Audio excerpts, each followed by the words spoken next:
Hello everyone, my name is Claire Dubois. I'm the founder of TreeSisters, and I'm going to ask you to stay with me for a short while I try and express something that feels hugely important for all of us. And I'm going to share a story, actually. I'm going to share something that just happened to me. The reason I'm going to do that is because, to me, the deepest way I can try and communicate a reality is through my own felt experience, and invite you to feel into that yourselves, to be there with me on that journey. And then I'm going to share some facts with you that kind of puts that in context, and then I have some requests.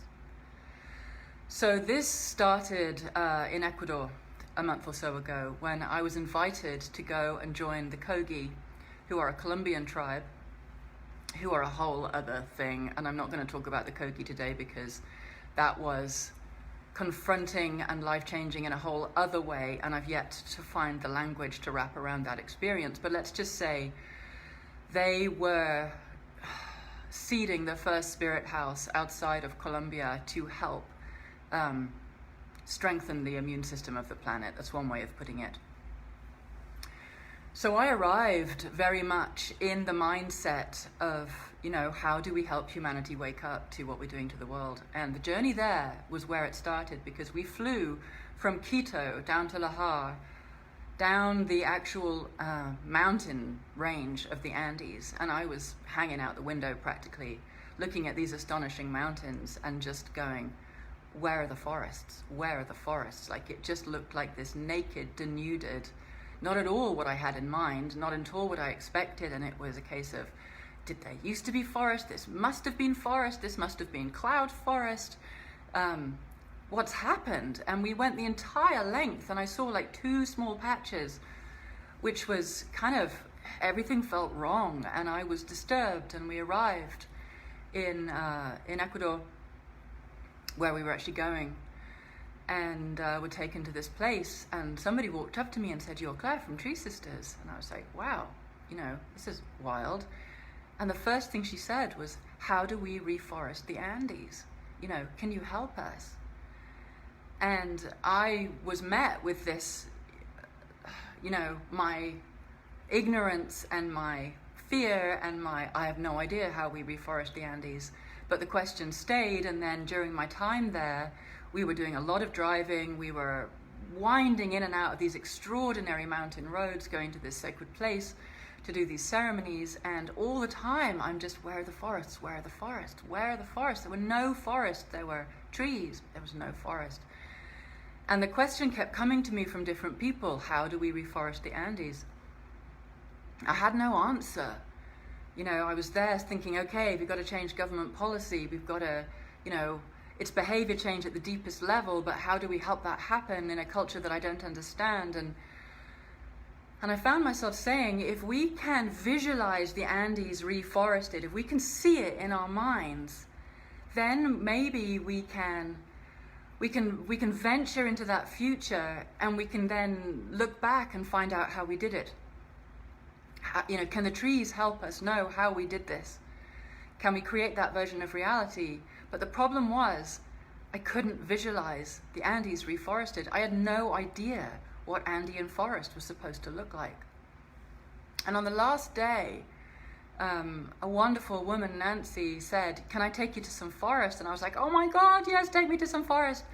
So we piled into a car together, and we, up and down these incredibly windy mountain roads.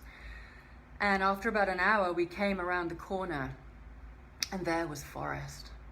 There was forest, and my heart just leapt. And we were going up and up and up, and right above where the forests were, you could see the mists, and this was cloud forest. And as literally, we were coming around a corner. There was the forest. There was about 5 minutes more worth of driving with forest on either side of us. And then we passed over a crest, and Nancy said, we're in the watershed of the Amazon, which even now makes me want to cry. And because what I realized was 5 minutes behind me, cows and grass. Literally, cows and grass, a cow desert, beef farming, all the way up to within 5 minutes of the Amazon watershed, and then the Amazon watershed. I'm really going to try and do this live without crying, but I'm probably not going to manage it. So we go over this crest, and we're in thick cloud, and the temperature drops, and we walk into this forest. And this was the closest experience I've ever had to being inside Avatar, the film, where there was more life per square foot than I knew was possible anywhere in the world. You could look at an area like this big, and in it would be 9 different kinds of fern. Like, it was intricate detail, exquisite species that I'd never seen before, species that were there to create rain and harvest rain. And there were these, what I call slime molds. They're my new favorite species. I don't know what they were, but they were these like hanging draperies of translucent, watery, pale, they must have been, 95%, 98% pure water. And to me, one of these indicator species of the health of an ecosystem. Hummingbirds of every kind flying around, just magical. And another of the guides that were with us, basically said, if this watershed goes, because we're right on that forest rim right around the edge of the Amazon, if this watershed goes, if this forest here goes, 30% of the Amazon will dry up. 30% of the river will dry up. And I don't know how to describe it. I don't know how to communicate it. What it's like standing in front of the Amazon. Probably many of you have been. I've never been. But it's like standing in front of the mother. This forest is the size of the face of the moon. This forest is the heartbeat of the hydrological cycle of rainfall on this planet. And for those of you that don't understand the importance of trees and rain and water, the transpiration that happens through photosynthesis, the water vapor that is produced when trees are photosynthesizing, creates these vast plumes of water that go up and then cool and become rain and come back down again, and the trees suck them up again and then transpire again, and it goes up and it comes down. And it does it about 7 times over the Amazon, and they've got these extraordinary films of this pulsing, this heartbeat of transpiration where it's heating and it's transpiring and it's coming up and it's raining and it's heating and it's transpiring and it's coming up and it's raining and it's pumping and it's pumping. And when you think about the river, the Amazon River, the biggest river on our planet, where you go to its estuary, you cannot see one bank from the other bank. It's colossal. And that fresh water that is pouring out into the ocean, you can sail 100 miles out into the ocean and still dip in your cup and get fresh water from the Amazon. The flying rivers of moisture, the flying rivers of rainwater that these trees create, there are these huge watercourses in the sky that produce rain around our planet. The flying rivers from the Amazon produce more water in a day than the river does in a day. That is the source of our rainfall, and so much rainfall, and that is the purest tree-filtered water that is then the source of food around the world, because we cannot survive without our rain. So I came back from the Amazon. I came back from Ecuador and I went shopping, and I'm a meat eater. I'm somebody who has tried a vegan diet. I've tried a vegetarian diet. I haven't been able to manage it.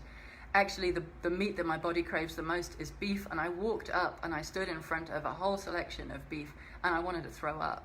I actually wanted to throw up. Because I had sat on this ledge between the most biodiverse, exquisite, life-filled, extraordinary creation of life for the whole planet, and rainfall for the whole planet over here. And right behind me, perilously close, I don't know whether it's a year away for that beef farming to hit that peak. I don't know whether they'll protect it. I don't know what they'll do. But right behind me was the beef and grass desert. 2 species, cows and grass, versus more species than I've ever seen in my life, trees like skyscrapers of epiphytes, every tree just filled with flowers and ferns. And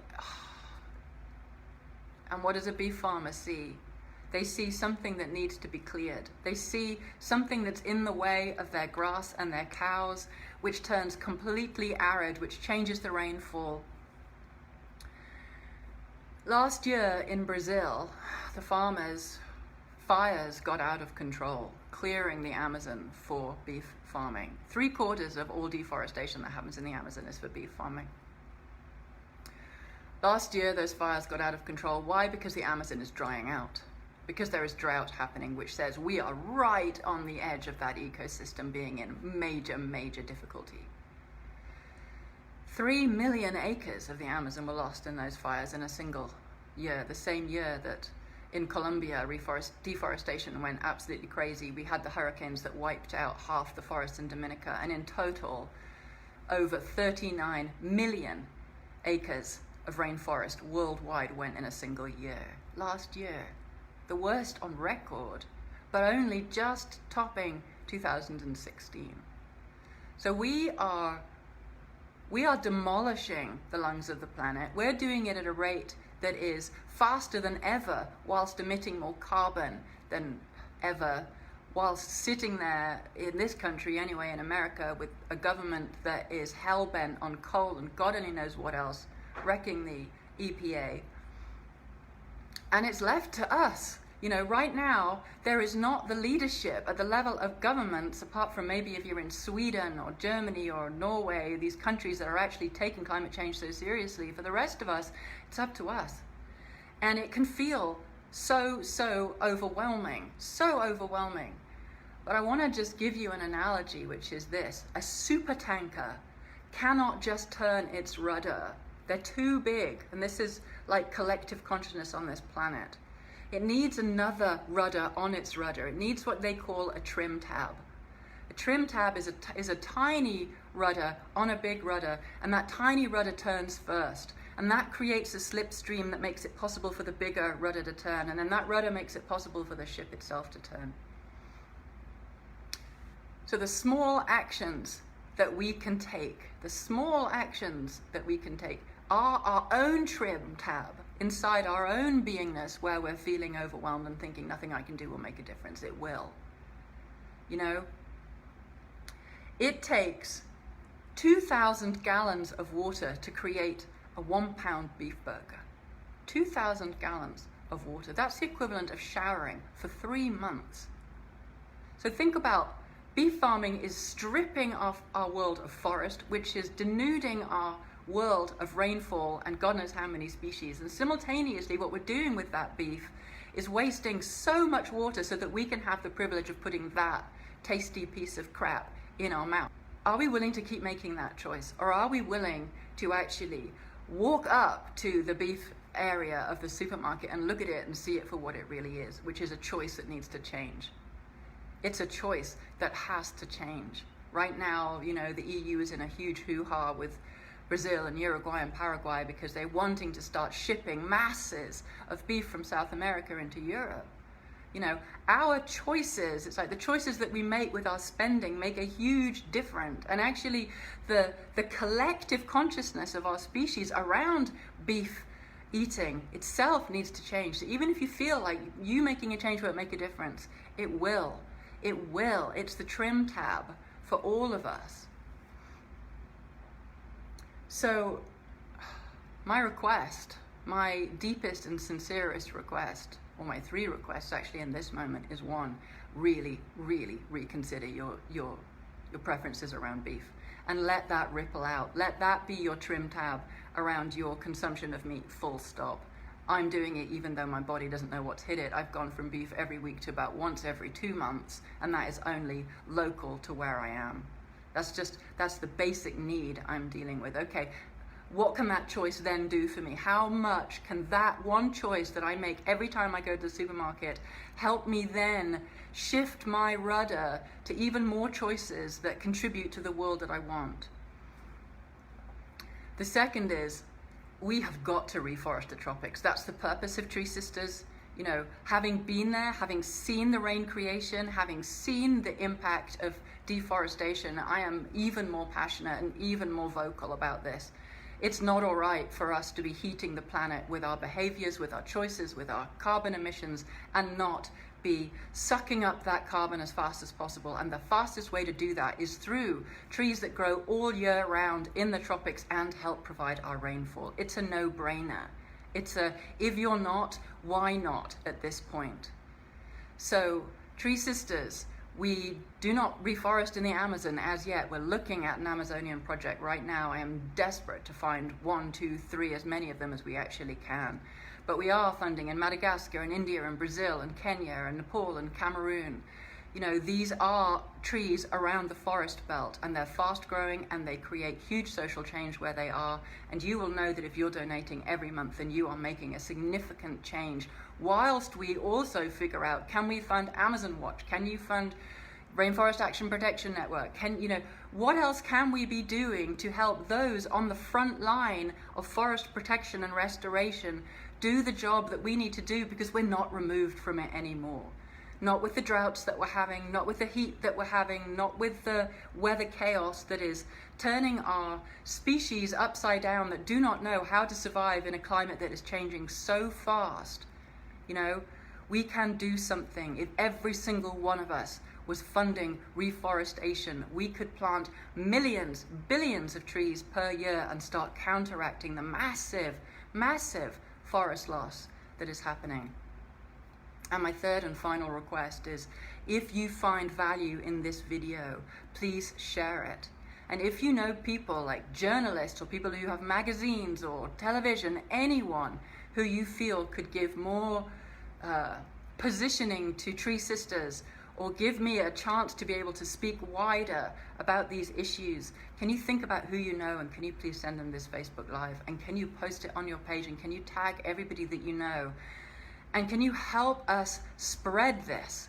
Can you help us try and transmit the reality that the small changes that we make, whether it's dropping beef, giving money for trees every month, or supporting those that are on the front lines, they matter, and they will help us make the bigger changes that we need to be making to turn towards the version of ourselves that creates a world that we will look back on and say, oh my God, thank God we made the change, because our children have got a future, rather than, oh my God, we watched the whole thing unfold and we did nothing. Because I, for one, cannot stomach that version of reality, so I will give it everything I've got. I'm asking you to help my giving it everything I've got have more wings and spread that as far and wide as you possibly can. And I'm grateful. Thank you so much for being here. Thank you for being with me. Please let this in, and please, please let it make the difference. Thank you on behalf of life and on behalf of our forests.